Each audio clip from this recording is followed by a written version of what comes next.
इस manhwa में जो हमारा मेन कैरेक्टर होता है वह काफ़ी गरीब होता है, जिसके पास अपनी माँ का इलाज कराने के पैसे भी नहीं होते। वह अपने ऑफिस में जैसे ही रिज़ाइन देता है तभी उसके पास एक सिस्टम विंडो पॉपअप होता है और वह अनलिमिटेड मनी सिस्टम होता है। चलिए इस वीडियो को आगे तक देखें और जाने हमारा एमसी का सफ़र कैसा रहता है। तो इस स्टोरी की स्टार्टिंग हमारे एमसी से होती है, जहां दिखाया जाता है कि हमारा एमसी अपने बॉस से 2 दिनों की छुट्टी मांग रहा होता है। वह कहता है अपने बॉस को कि मुझे कुछ अर्जेंट काम आ गया है जिसके लिए मुझे 2 दिन की छुट्टी चाहिए, और वो बताता है अपने बॉस को मैं जैसे ही वापस आऊँगा अपना सारा काम फिनिश कर दूँगा और आपका सारा काम आपको सौंप दूँगा। लेकिन उसका बॉस अपने फ़ोन में लगा होता है।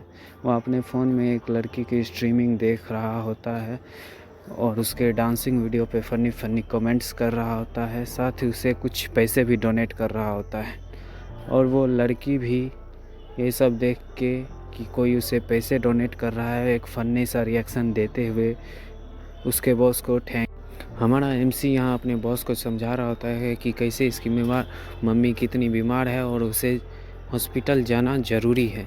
लेकिन इसका जो बॉस होता है वह इसकी एक भी बात सुनने को तैयार नहीं होता। उल्टा वो इसे कहता है कि तुम्हारे पास कोई और रिलेटिव नहीं है जो तुम्हारी का ध्यान रख सके, तुम्हें वहाँ खुद क्यों जाना है।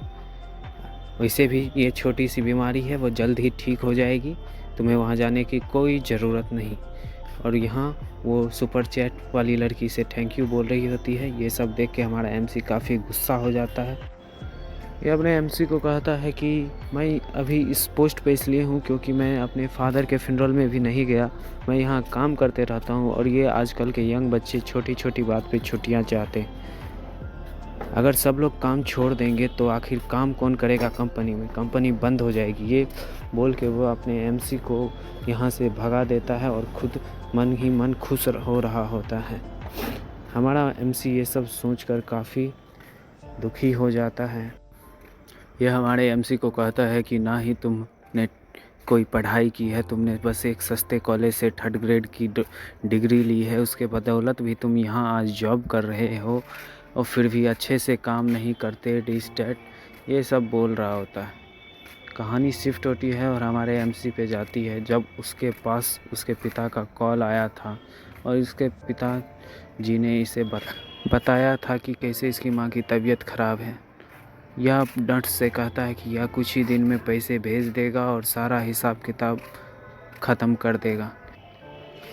यहाँ ये नर्स इसे कहती है कि तुमने 3 दिन पहले भी यही बात बोला था, अगर इस बार पैसे नहीं दिए तो तुम्हारी माँ को हम हॉस्पिटल से बाहर फेंक देंगे।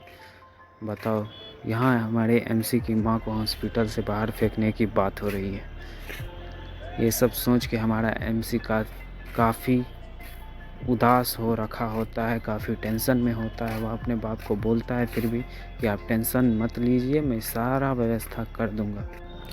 एमसी के पिता इससे कहते हैं कि तुमने बहुत पहले ही अपनी ग्रेजुएशन पढ़ के, तुम्हारे ग्रेजुएशन किया हुआ ज़्यादा दिन हुए नहीं हैं, तुम अभी सिटी में रहते हो, वहाँ का रहना भी ज़्यादा महंगा है। खुद को ज़्यादा तकलीफ़ मत पहुँचाना, काम मत करना, जितना हो सके उतना अपना ध्यान रखना। मैं यहाँ सारा चीज़ देख रहा हूँ, मैंने अपने सखे संबंधी से कुछ उधार लिए हैं जो मैं उसे चुका दूंगा, तुम अपना ख्याल रखना। हमारा एमसी यहाँ अब अपनी कहानी बताता है। वह पिछले 1-2 साल से कंपनी में काम कर रहा है और उसकी सैलरी काफ़ी कम है। उसे महीने के सिर्फ 5000 युआन मिलते हैं, लेकिन फिर भी किसी भी तरह उसने लगभग 50,000 युआन सेव करके रखे हैं, लेकिन इससे भी उसका माँ का इलाज संभव नहीं है। हमारा एमसी यहाँ अब काफ़ी बोल्ड डिसीजन लेता है। वह कहता है कि अब मैं वो करने वाला हूँ जो आज तक मेरे पूर्वजों में किसी ने नहीं किया होगा। मैं अपने इस कंपनी में रिज़ाइन देने वाला हूँ। आखिर क्या फ़ायदा है दिन रात काम करके जब आप अपने पेरेंट्स को ही सपोर्ट ना कर सको। आखिर कौन ही ऐसे निर्दयी कंपनी में काम करना चाहेगा। स्टोरी शिफ्ट होती है और हमें 20 मिनट बाद का सीन दिखाया जाता है और हमारा एमसी कहता है कि फाइनली अब मैं अनएम्प्लॉयड हूँ। हमारे एमसी ने रिज़ाइन तो दिया होता है, लेकिन वह अपने मन में सोच रहा है कि इतने बड़े मार्केट शहर में मैंने बिना कुछ सोचे समझे रिज़ाइन तो दे दिया है, यह काफ़ी बोल्ड डिसीजन था। अब मुझे समझ नहीं आ रहा है मैं क्या करूँ। ये सब सोच कर वो काफ़ी चिंता में होता है। तभी उसके आँखों के सामने एक विंडो अपीयर होता है डिंग करके, और हमारा एमसी चौंक जाता है। ये हमारा सिस्टम होता है और यहाँ से हमारी कहानी चालू होती है।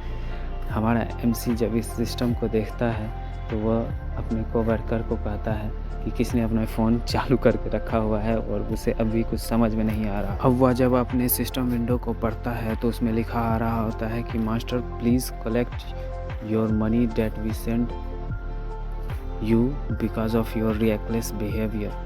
वह एमसी ये सब देख के काफ़ी शॉक हो गया होता है और वह कहता है यह कैसा विंडो है जो मेरे सामने खुला है। जैसे ही यह पढ़ता है तभी उसके फ़ोन पे एक मैसेज आता है जिसमें उसमें लिखा होता है कि उसे 80,000 युआन रिसीव हुए हैं। ये सब देख के हमारा एमसी कहता है किसी ने उसे फ्रॉड एसएमएस भेजा है। ये सब सोचकर हमारा एमसी अपने मोबाइल को बंद कर देता। लेकिन जब वह अपना अकाउंट नंबर मिलाता है तो वह पाता है कि वह उसका ही अकाउंट नंबर है।